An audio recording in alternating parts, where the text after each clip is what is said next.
Hello and welcome to Trish Rock Inspires podcast. This is series 8, Frequency First, Then Reality. This is a space for grounded conversations about peace, frequency, and conscious living, and how our inner state quietly shapes the reality we experience. There's nothing to fix here, just space to pause, reflect, and realign. Let's begin. Hello, everybody, and welcome to this amazing, exciting episode of Trish Rock Inspires. Today, I've got the incredible Robyn Ridley here. Hey, Robyn. Hi, great to be here. Yeah, so great to have you here. Robyn Ridley from the Goddess Sanctuary. Robyn is a guide to inner wisdom and confidence and has spent over 30 years weaving magic in both the complementary and mainstream arenas. Robyn empowers women to ignite their inner spark. A devoted guide to the divine feminine awakening, she blends ancient wisdom with modern soulcraft. Robyn has authored her Soul Expression Oracle cards and her Embrace Your Essence, Your Body and You book, which are amazing. And through mentorship, transformative workshops, soul stirring retreats, and photography, Robyn supports women in unlocking their true confidence and vision. And she invites them to celebrate who they are in this moment, immerse, embrace, emerge as you create with Robyn on this journey of embodied awakening where soul meets power and magic becomes reality. I love it. I love it. Welcome again, Robyn. Thank you. Thank you so much. Your work is just incredible and it just keeps evolving and it just keeps getting better and you help women in so many ways. And, you've really learnt yourself how to um, expand your energy and really ignite your inner spark to do what you absolutely love doing in the way that you love doing it. Mm. Um, how do you find how do you find your work when you're inspiring other people to find their inner spark? Um, is it kind of a is there a common thread, among women who are dimming their light and not tapping into their inner spark? There is, I would say, common threads. Yeah, there's different threads. And I think, after all, I know a lot of people wouldn't think so, but we are very much the same, and I think we all have similar journeys, same, but different. And I think the more that we realize that the same issues come up, the same, even celebration comes up. So it could be both ends of the spectrum. It's like, well, we just, yeah, if we could unite in our similarities rather than being disparate and disjointed and actually creating separation, because we can do that as women too. And so for me, it's really nice when we come together.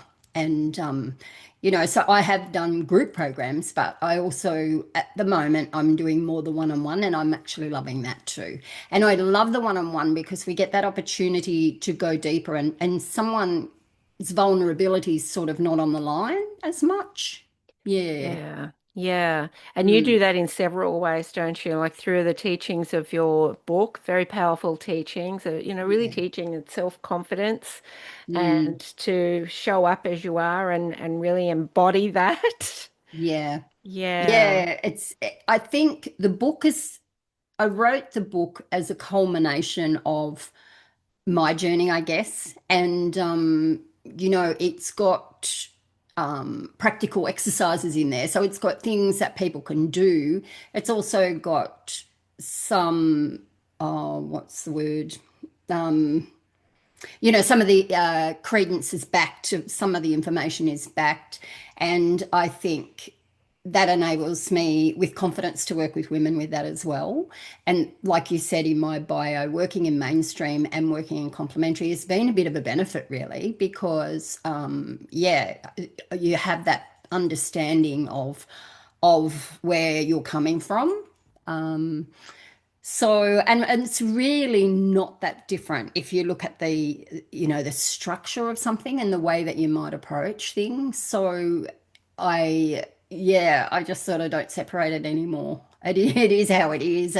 But I know when we're looking at the ancient wisdom systems and things like that, that's not for everyone. That's less mainstream and more complementary, or alternative, or however you want to look at it.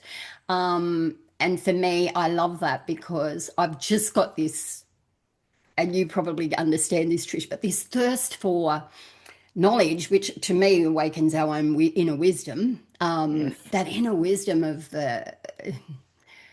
the understandings, the mysteries, the secrets, the magic, and magic.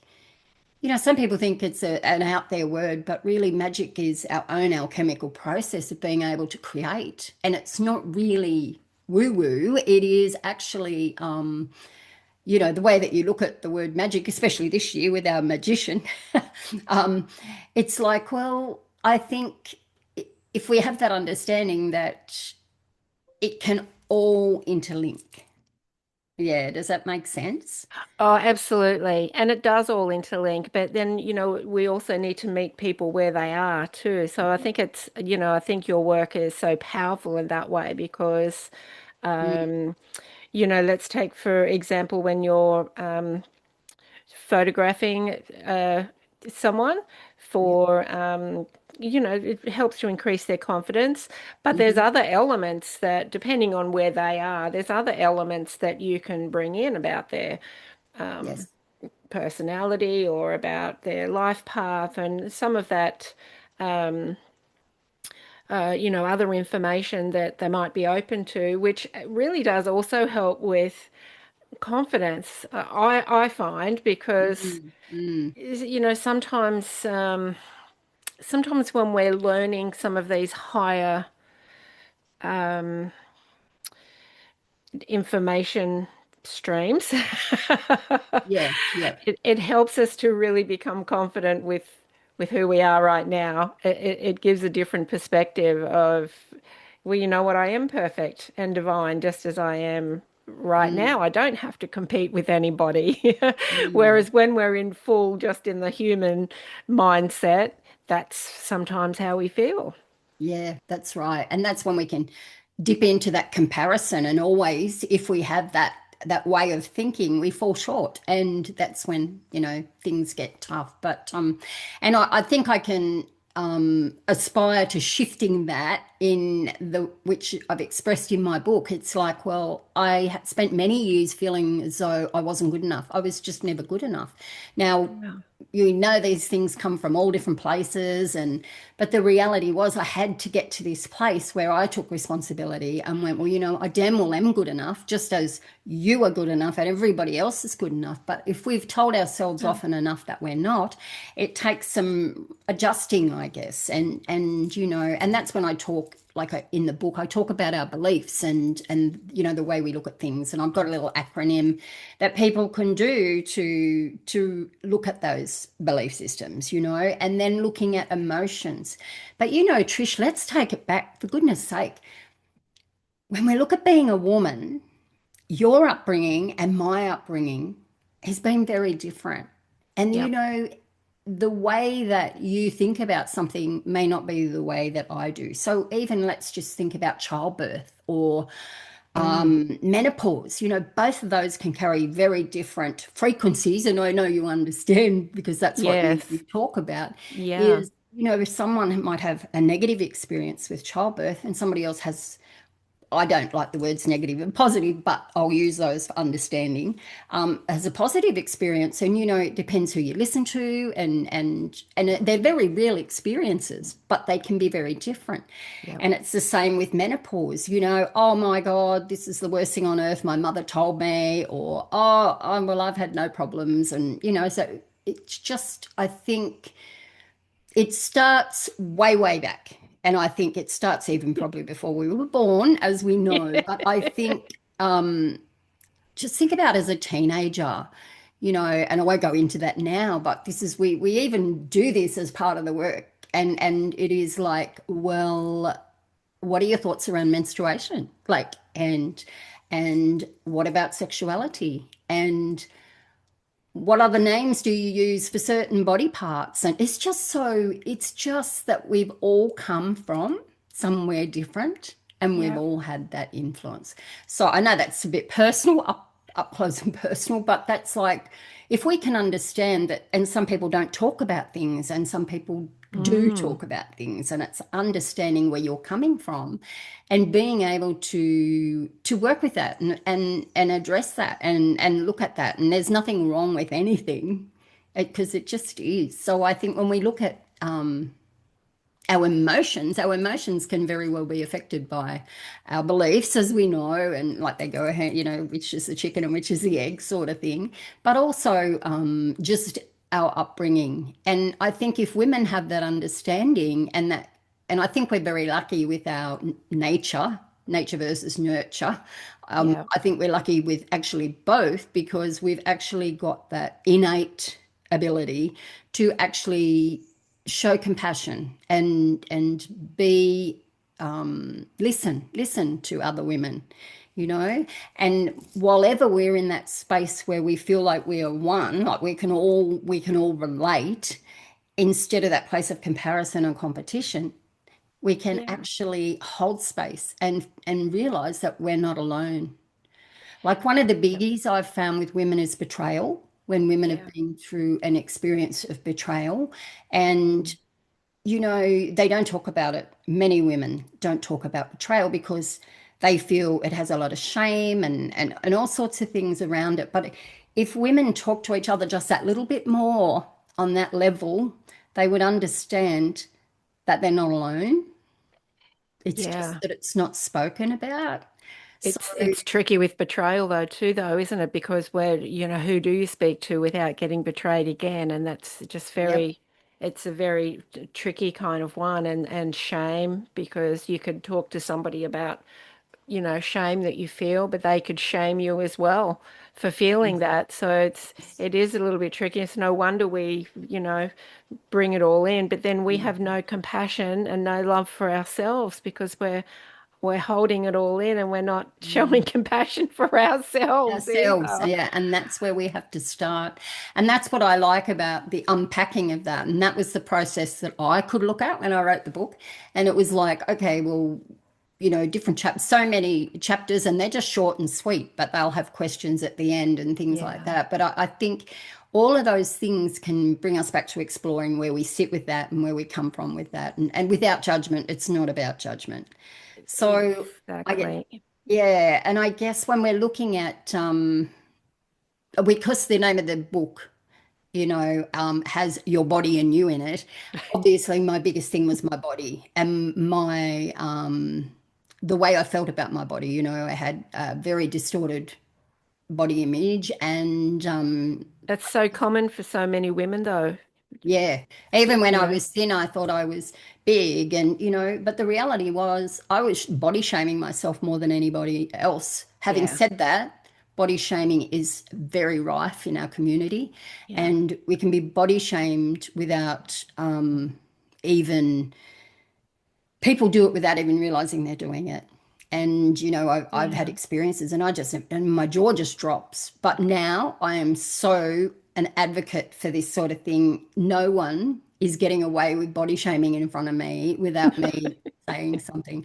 And that's I just because I've done it enough to myself that I know that women don't need to hear that. Neither do men, but No. nobody needs to hear that. And the reality is some of these things actually cross the line into mental health. I hate the word Yeah. mental health, but let's just say, that just talking about the balance. It's mental Yeah. health sometimes it can be very, for some people, it can be a little triggering, I guess, and I don't like that word either. It's like No, no, got so used to but it is the state of our mind that is yeah, getting affected by by some of the body something. shading, and Yeah. and anything can kind of trigger. And you're just talking before about being, a teenager, and um, like I didn't start my cycle till I was 14, and everybody else had started like 3 years before me, and so I felt really left out or something wrong with me. And then the popular girls all had larger chests than me as well. So once again, I'm like, oh, there's something wrong with me. I'm not right.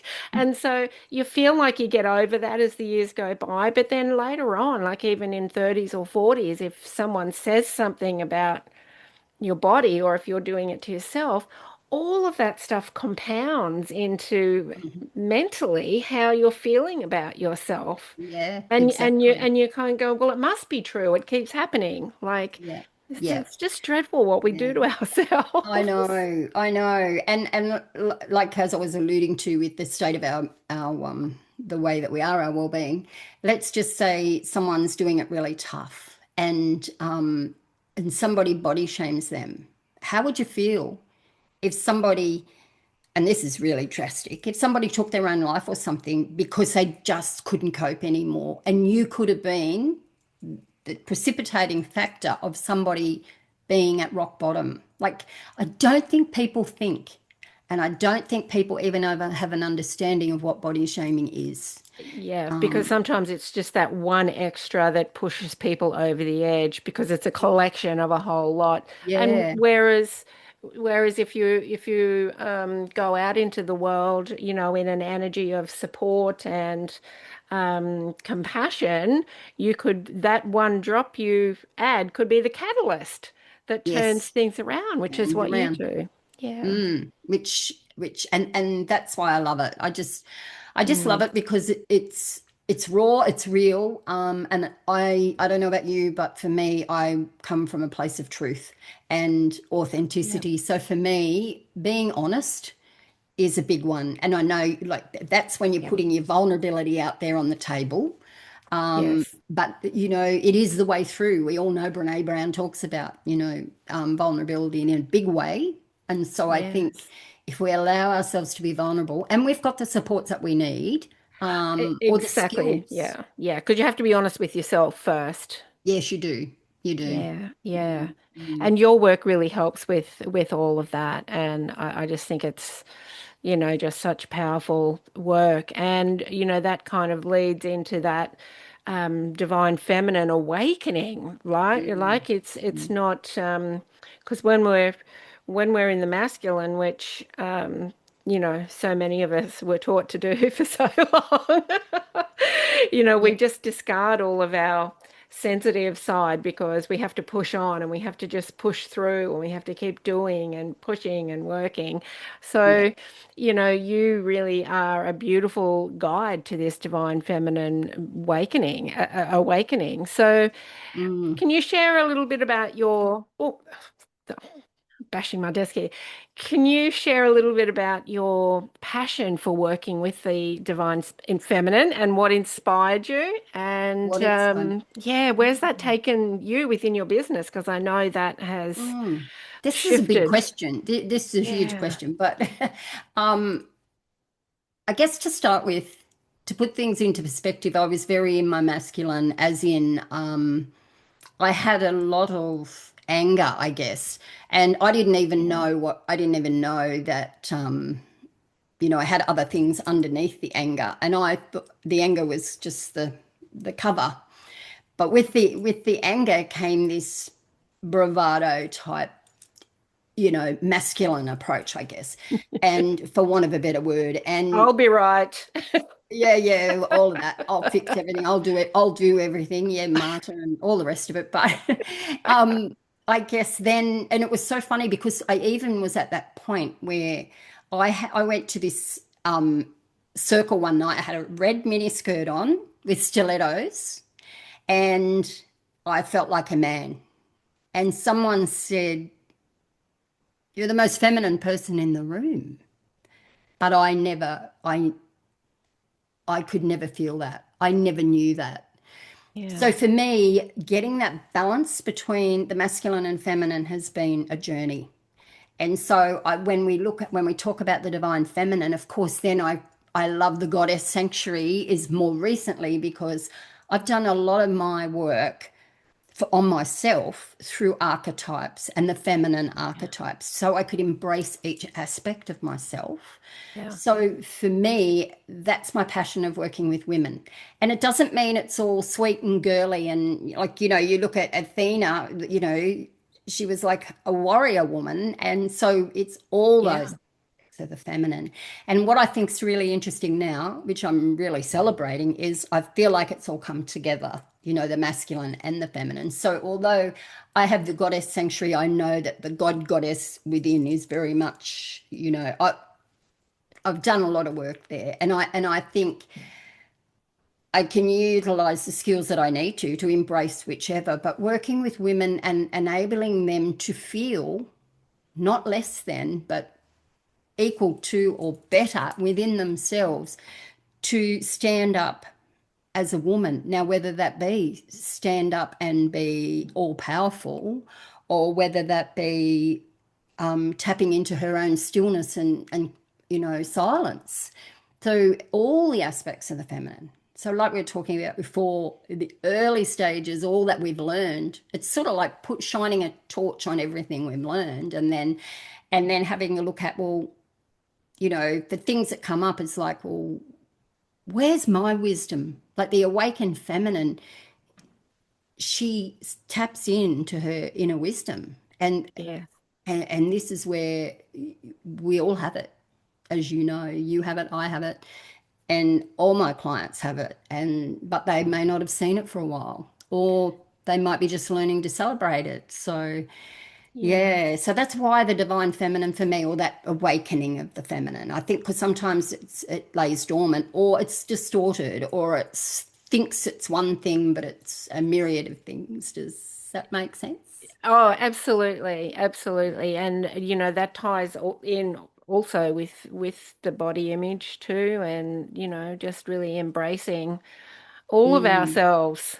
Yeah. yeah. I'll show you this. Look at this. So this is my book, and the beautiful Lila Sullivan did the goddess on the cover. Amazing. So And I just feel beautiful. like that was me.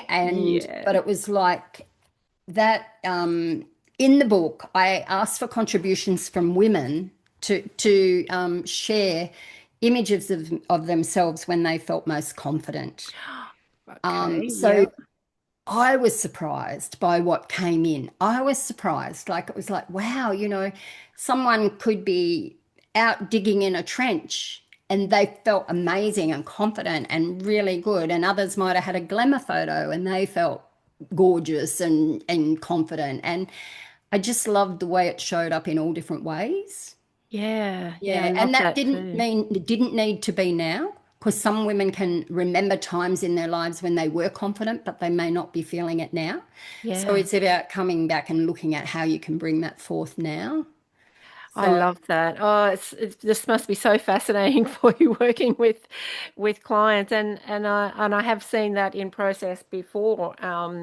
When you asked that question, and yeah, I did see some of the photos that came up, and yeah, it is interesting. Everybody's so different, but when you give people permission yeah, to, just show us what's in your heart, then they do. There's no comparison. There's no kind of, oh, well, that's not very empowering from somebody else saying hmm that, right? hmm It's hmm like, oh, all of these photos are empowering because the women have come from the truth of their heart to choose them. yeah, yeah, Yeah, yeah. yeah. And I think also, like from that, I mean, you know this story, but I was gifted a boudoir shoot of my own to go and have a boudoir shoot, and I was excited to go. Yay, yay! I'm excited. And I pulled up out the front and went, "Oh my God, what am I What am doing?" I Like, oh. doing? So, if I could have gone home, then that would have been the time. But I went in and I had it, and it was the most empowering thing. Yeah, And I'm so glad I did, and I'm ready to have another one. When I do photography and do a boudoir shoot, I Yeah. just know the magic. And I Yeah. see people's faces when they see images of themselves, like, is it really me? And it hasn't been, nothing's been changed. Like, and I go, yes. And it's like, well, I've never seen, so it's wonderful to have someone's beauty reflected back to them. And its Oh, size doesn't come into it. It's got nothing to do with it. no. So it's like, wow, you know. And It's, and and so that was one thing when I stood up and thought, oh my gosh, I'd love to do some of this work. yeah. And the other thing, which some people may judge, some people may not, is I went to burlesque classes. And Nice. um, Nice. so I loved What, it. I so loved it. I owned myself. And this was just on practice nights. You're just rocking it, and you might just have on, a pair of shorts or trackies or whatever, and just having a great time. yeah. Uh, Yeah. My daughter did burlesque. She loved it. oh, It's yeah. very freeing and empowering. Yeah, excuse me, I gotta have a drink. Mm, it was empowering.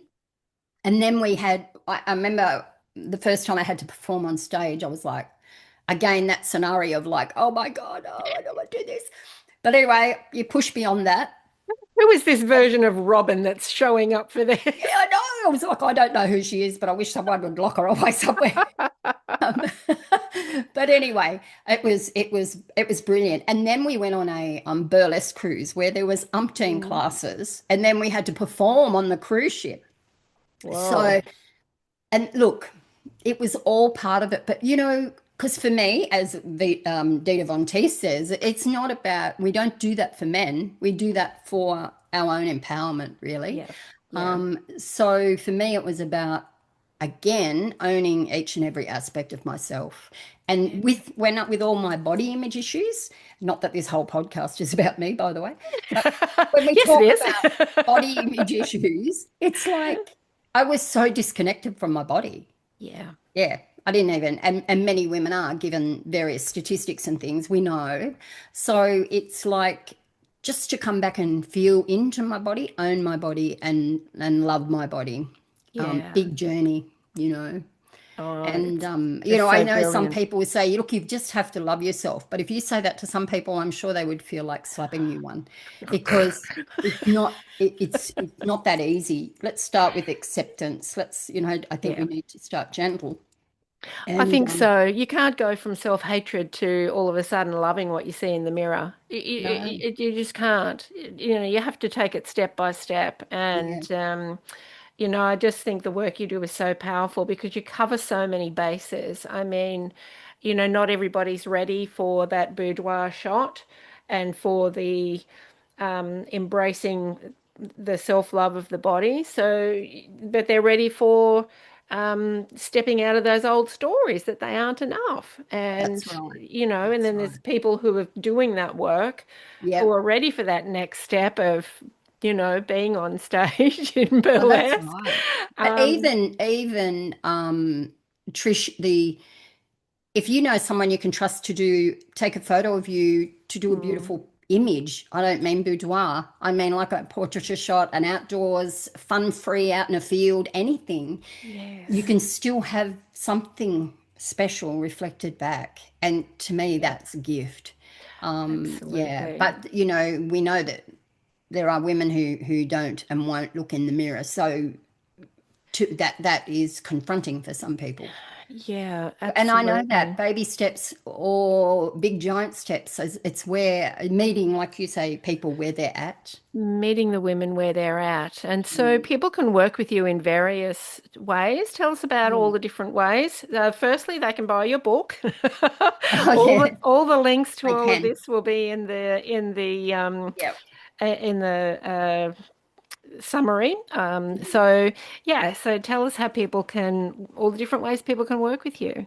Yeah, well, I actually am just getting my new website up soon, so that's exciting. So that'll be the goddesssanctuary.com. Beautiful. And that'll have things divided. So, there are those ancient mystery systems that I love, like whether it be anything from human design, The archetypes? astrology, yeah, yeah, and tarot and all those things. But I use them as a tool to work with the archetypes. That's what that's Right. about. And Right. so, and then the confidence theme. So, and that to me, I did do a group program, or I've done a couple of group programs, Mm. but I actually am loving the one-on-one at the moment. And for some, they might feel they only want one session, but then they might book another. But some might say, "Can I have a series of four?"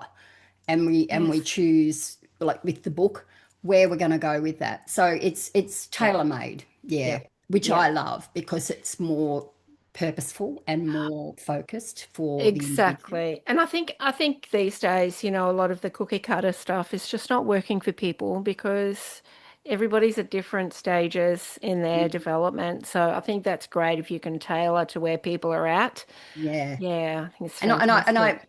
I chose that sentence on purpose. I am a guide to inner wisdom, so your inner wisdom, and confidence, because to me, Yep. this is where ultimately we want to be able to stand up and we want to be feel empowered and we want to feel like we are meant to be heard.